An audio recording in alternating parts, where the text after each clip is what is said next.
Yo, what's up YouTube? I'm Max and this is my affirmation video for the power of now, and I've written it here, my affirmation journal. Basically just copied the book, made it my own version, and you can see all my other videos, it's all the same thing. This is just a new book, a new start, and this is the power of now, and I'm just gonna go ahead and read it to you, and I hope you listen, and I appreciate you if you're listening. And I'm Max, and this is the power of now. The origin of this book, and I'm sure you're all aware of the author. I have little use for the past and rarely think about it.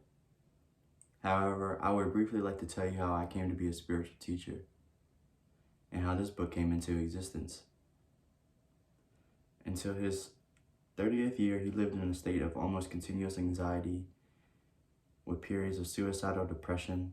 It feels now as if he is talking about some past life or somebody else's life. One night, not long after his 29th birthday, he woke up in the early hours with a feeling of absolute dread.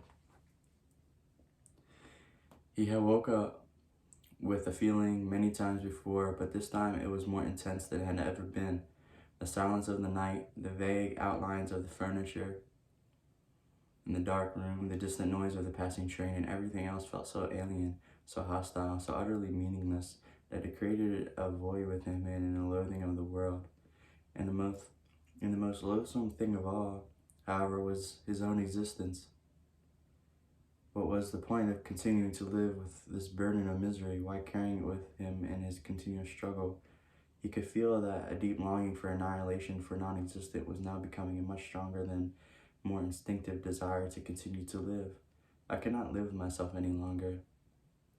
This was the thought that he kept repeating to himself in his mind. Then suddenly he became aware of what a peculiar thought it was. Am I one or two?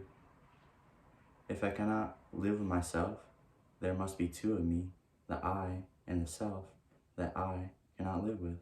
Maybe he thought only one of them is real. He was so stunned by this realization that his mind stopped.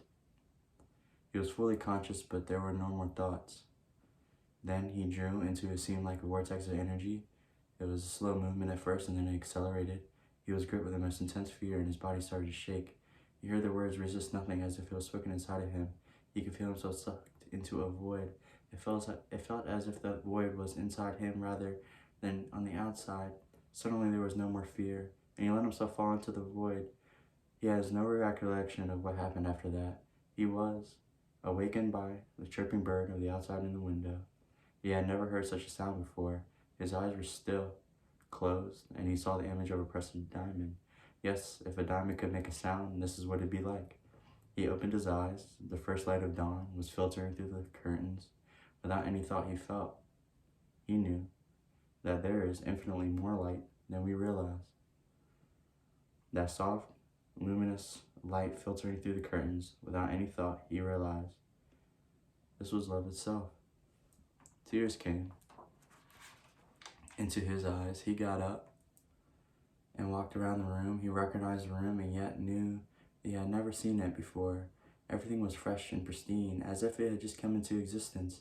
He picked up things, a pencil, a bottle, marveling at the beauty and the aliveness of it all. That day he walked around the city in utter amazement at the miracle of life on earth, as if he had just been born into this world. For the next 5 months he lived in a state of most uninterrupted deep peace and bliss. After that it diminished somewhat in intensity, or perhaps it just seemed to because of it becoming his natural state. He could still see the fountains in the world, although he realized that nothing he did could have possibly ever have added anything to that. But he already had. He knew, of course, that something profoundly significant had already happened to him, but he didn't understand it at all. It wasn't until several years later, after he had read spiritual texts and spent time with spiritual teachers, that he had realized what everybody was looking for had already happened to him. He understood the intense pressure of suffering that night must have forced his consciousness into withdraw from his identification with the unhappy and deeply fearful self, which is ultimately a fiction of the mind. This withdrawal must have been so complete that this false suffering self immediately collapsed just as if a plug had been pulled out of an inflatable toy. That was what was left, was his true nature as the ever-present I am, consciousness, in the pure state of prior to identification with form. Later he also learned to go into that inner timeless and deathless realm he had originally perceived as void and remained fully conscious. He dwelt in states of such indescribable bliss and sacredness that even the original experience he had just described pales in comparison. A time came when, for a while, he was left with nothing. On the physical plane, he had no relationships, no job, no home, no socially identified identity. He spent almost 2 years sitting on a park bench in a state of the most intense joy. But even the most beautiful experiences come and go. More fundamental, perhaps, than any experience is the undercurrent of peace that has never left him since. Sometimes it is very strong, other times others can feel it too. At other times it's somewhere in the background like a distant melody. Later people will come up occasionally asking him, "I want what you have. Can you give it to me or show me how to get it?" And he would say, "You have it already. You just can't feel it because your mind is making too much noise." That answer later grew into this book that you're holding in your hand. Before he knew it, he had an external identity again. He had become a spiritual teacher. Like I said, this is the power of the now. It was the origin of this book. And I'm Max. This is my affirmation video. Like I said, I write it here, and then I read it to the camera. These are my affirmations, one take, and that's it. I hope you're listening. I'm Max, and I'm out.